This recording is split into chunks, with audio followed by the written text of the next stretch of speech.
welcome to the first ever Africa Conference Day of Transport and Climate Change Week. We're excited having you join us for a diverse program with close to 40 speakers from 19 countries across the continent. I'm going to be your host today, and I'm looking forward to the whole program. Now, welcome with me in the studio, Daniel Bongard, Program Director of Sustainable Transport at GIZ and Head of Transport and Climate Change Week. Good morning, Daniel. Good morning, Stephanie, and welcome, everybody. I'm excited to be here. Daniel, tell us, we're at the 5th edition of Transport and Climate Change Week this year. How come you decided to organize a conference day for Africa? I think it's time. And I think also that, so basically, maybe there are three reasons. First of all, last year when we had the first edition of the virtual Transport and Climate Change Week, the regional program was extremely popular. So secondly, I think now it's really time in Africa to talk about sustainable transport. It's really high on the political agenda, and I think it's also time to leapfrog the fossil transport systems towards the low carbon and sustainable mobility systems. And thirdly, I think we all know this year is the COP in Africa, in Egypt, in Sharm el-Sheikh, and that's really a reason to sit together and discuss how we can decarbonize transport in Africa. Thank you. So 3 reasons, and I think those are 3 threads that are going to accompany us throughout the program of the day. Now, let's connect to the continent and check in with our colleague, Kauta Ben Abdelaziz from Rabat in Morocco. Kauta, good morning. You are working on transport in Morocco and West Africa. Tell us, what does Africa Conference Day look like from a West and North African perspective today?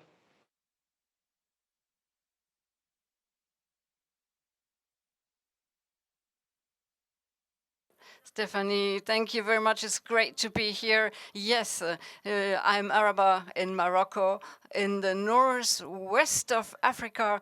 And Africa, as you know, sees an economic upswing that is incredible in all the countries. And it's also a country and a continent which knows a lot of challenges in terms of climate change. So we have not always the same priorities everywhere, but in our work, we want to have an exchange with our colleagues in Tunisia, Benin, in Cameroon, in different countries in order to have experts, national and international experts that get together here and talk about climate change in Africa. Thank you, Kauta. I hear it's a lot about exchange, and this is exactly what we're going to do today. So now let's go east and zoom in to Herman Koba, who is leading the transport work for GIZ in Kenya and East Africa. Good morning, Herman. Herman, we're seeing a strong participation from East African countries today in Transport and Climate Change Week. What is driving their interest in the topic? Thank you, Stephanie and Daniel, and it's really good to be joining the sessions today. So as far as drivers are concerned, there's a very strong and growing realization within the continent and the region particularly on the central role that effective and efficient mobility plays for a thriving society. On top of that, there's increasing demand for mobility options that serve the changing needs of our increasing populations, both in the rural and urban environment.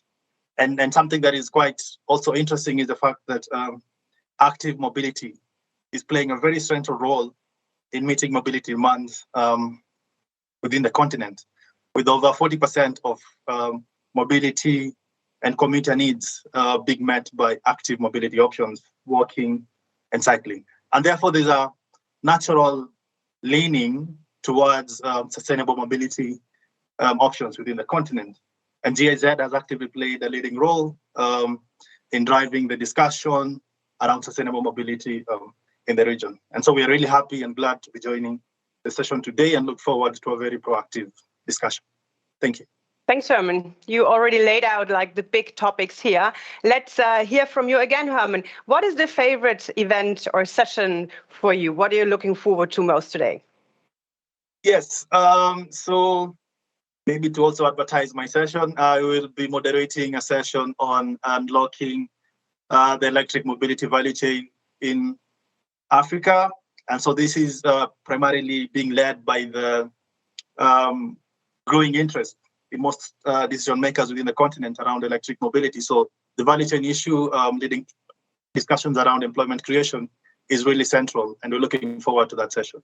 The next session that I'm really looking forward to is the controversial debate on whether paratransit options is a barrier or an accelerator to efficient public transport. So this is going to be an exciting debate that I will definitely be tuning into, and I'm encouraging everyone else to also tune into that. Thank you very much, Stephanie. Back to you. Thanks, and goodbye, Herman. We'll see you soon again later into this morning's session on electric mobility. Now, Kauta, once more back to you. What is your favorite of the day, your highlight you're waiting for?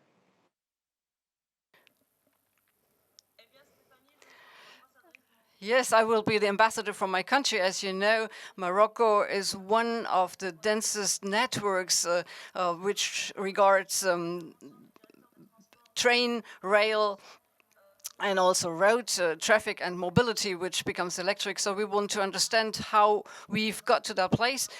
We want to talk about our decarbonization efforts in that sector of transport. And this afternoon, I will have the pleasure of moderating a session on the digitalization of the transport sector. And we want to come up with simple digital solutions to revolutionize different mobility sectors in different African countries. And I'm very happy to moderate that session. Same for us, Kauta. We're waiting with impatience to see you again, and also look forward to the high-level panel that you just introduced.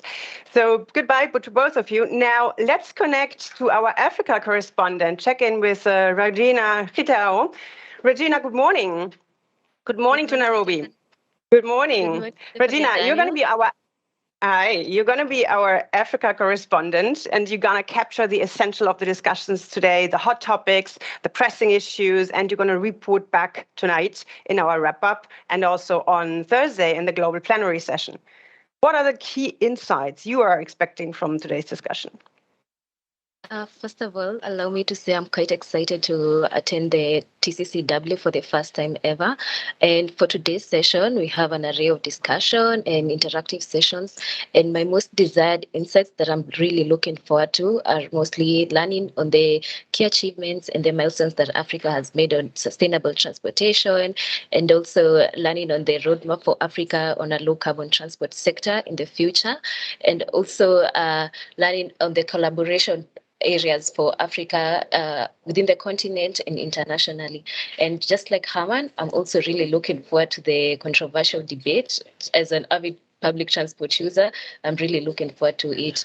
Thank you, Stephanie. Thanks, Regina. So to our dear audience, stay connected to see the controversial debate at the end, and also Regina for our wrap-up session.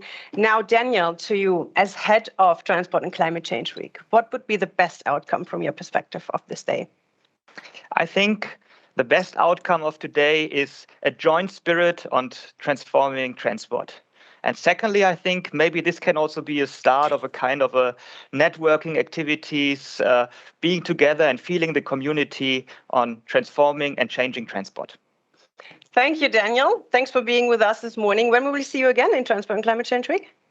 I will be back tomorrow morning at the Asia hub, and then closing the transfer project. Great. Thanks for being here.